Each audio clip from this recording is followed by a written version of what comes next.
নমস্কার বন্ধুরা, Tiyasha food house চ্যানেলে নতুন আরেকটা রেসিপিতে সকল বন্ধুদের স্বাগত। আজকে আমি তৈরি করে দেখাবো পাকা আমের একটি রেসিপি, আর সেটা হলো পাকা আমের জেলি। পাকা আমের জেলি বাচ্চারা খেতে কিন্তু খুবই ভালোবাসে, এছাড়া বড়রাও খেতে ভালোবাসে। পাউরুটি দিয়ে পাকা আমের জেলি খুবই ভালো লাগবে খেতে। আর বন্ধুরা, আজকের ভিডিওটি স্কিপ না করে আপনারা পুরো ভিডিওটি দেখতে থাকুন। তাহলে চলুন বন্ধুরা, এখন রান্নার মূল ভিডিওটি শুরু করছি।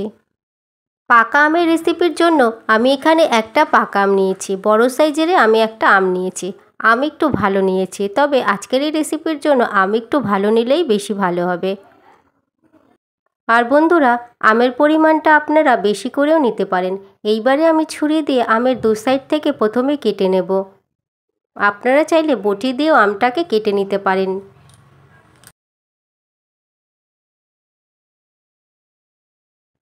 এইবারে আমি একটা চামচ নিয়েছি, আর এই চামচ দিয়ে ঠিক এরকমভাবে আমের খোসা থেকে আমটাকে বের করে নেব। এইভাবে আম বের করে নিলে খুব সহজ হয়, এছাড়া তাড়াতাড়িও হয়ে যায়। আমের খোসা থেকে আমি পুরো আম ছাড়িয়ে নিয়েছি। এরপরে একটা মিক্সিং জারের বাটি নিয়েছি, আর এই বাটির মধ্যে আম আমি দিয়ে দেব, আর খুব ভালো করে পেস্ট করে নেব। আর এবারে মিক্সিং জারের বাটির ঢাকনা বন্ধ করে খুব ভালো করে পেস্ট করে নেব।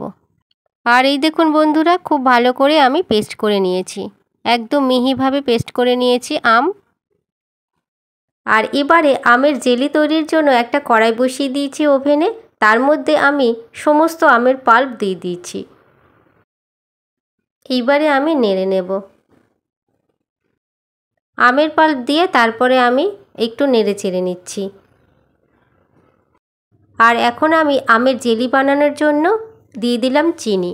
চিনির পরিমাণটা বেশি করে দিতে হবে, তাহলে জেলিটা খুব ভালো করে তৈরি হবে আর মিষ্টিও হবে। চিনি দিয়ে এইভাবে খানিকক্ষণ আমি নেড়ে যাব, তাতে চিনিটা খুব ভালো করে মেল্ট হয়ে যাবে। আর বন্ধুরা, চিনি দেওয়ার পরে চিনি যখন গলে আসবে তখন আমের এই পাল্প কিন্তু পাতলা হয়ে আসবে। আর এখন আমি সামান্য একটু নুন দিলাম, যাতে জেলিতে চিনির পরিমাণটা ঠিকঠাক মতন হয় আর খেতে খুবই টেস্টি লাগে। অনবরত আমি এরকম নেড়ে যাব, যাতে আম নিচ থেকে পুড়ে না যায়। তার জন্য এরকম অনবরত আম নেড়ে যাব। আমের জেলি বানানোর সময় গ্যাসের ফ্লেমটাকে একদম লোয়ে রেখে দেব, তাহলে জেলিটা খুব সুন্দরভাবে আস্তে আস্তে তৈরি হবে আর পুড়েও যাবে না। আর এইভাবেই একটু বাদে বাদে আমের পাল্প নাড়তে থাকবো, তাহলেই খুব সুন্দরভাবে জেলিটা বানানো হবে। আস্তে আস্তে ঘনও হয়ে আসবে আর রঙটাও পুরোপুরি চেঞ্জ হয়ে যাবে। 5 মিনিটের মতন আমি জাল দিয়ে নিয়েছি, আর এখন দেখতেই পাচ্ছেন বন্ধুরা, আমের কালারটা কত সুন্দর হয়ে গেছে আর অনেকটা ঘনও হয়ে গেছে। দেখুন বন্ধুরা, আম কিন্তু অনেকটা ঘন হয়ে গেছে, তবে আরও ঘন হয়ে যাবে জেলি তৈরি হওয়ার পরে। আর এবারে দেখতে পাচ্ছেন বন্ধুরা, জেলির কালারটা কিন্তু আরও সুন্দর হয়েছে। এইভাবে আরও 5 মিনিটের মতন জাল দিয়ে নেব, তাহলেই তৈরি হয়ে যাবে আমের এই জেলি। আর এবারে দেখতেই পাচ্ছেন বন্ধুরা, আমের জেলির কিন্তু কালারটা পুরোপুরি চেঞ্জ হয়ে গেছে আর ঘনও হয়ে গেছে।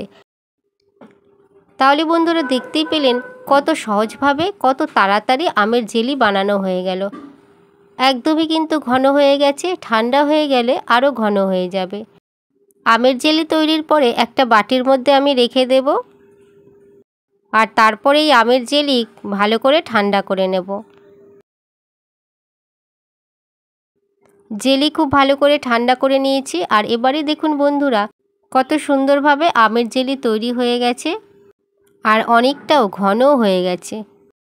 আর আপনারা বাড়িতে চাইলে যে কোনো সময় পাকা আমের এই জেলি তৈরি করে নিতে পারেন। বানানোও যেমন সহজ, খেতেও খুবই ভালো।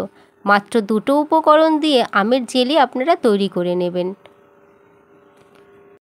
তাহলে বন্ধুরা, আজকের এই পাকা আমের জেলি রেসিপি যদি আপনাদের ভালো লাগে, ভিডিওটি তাহলে লাইক, কমেন্ট, শেয়ার করে দেবেন। আর বন্ধুরা, এখনও যারা আমার এই চ্যানেলটিকে সাবস্ক্রাইব করেননি, তারা চ্যানেলটিকে সাবস্ক্রাইব করে পাশে থাকা বেল অপশনে ক্লিক করে দেবেন। তাতে আমার পরের সমস্ত রান্নার ভিডিওর আপডেট আপনার ফোনে প্রথমেই পৌঁছে যাবে। আর ভিডিওটি যদি ফেসবুক পেজ থেকে দেখেন তাহলে তিয়াশা ফুডস হাউস চ্যানেলটিকে ফলো করে দেবেন। আর বন্ধুরা, আপনারা অবশ্যই ভালো থাকবেন, সুস্থ থাকবেন। এছাড়া ভিডিওটি প্রথম থেকে শেষ পর্যন্ত দেখার জন্য অসংখ্য ধন্যবাদ।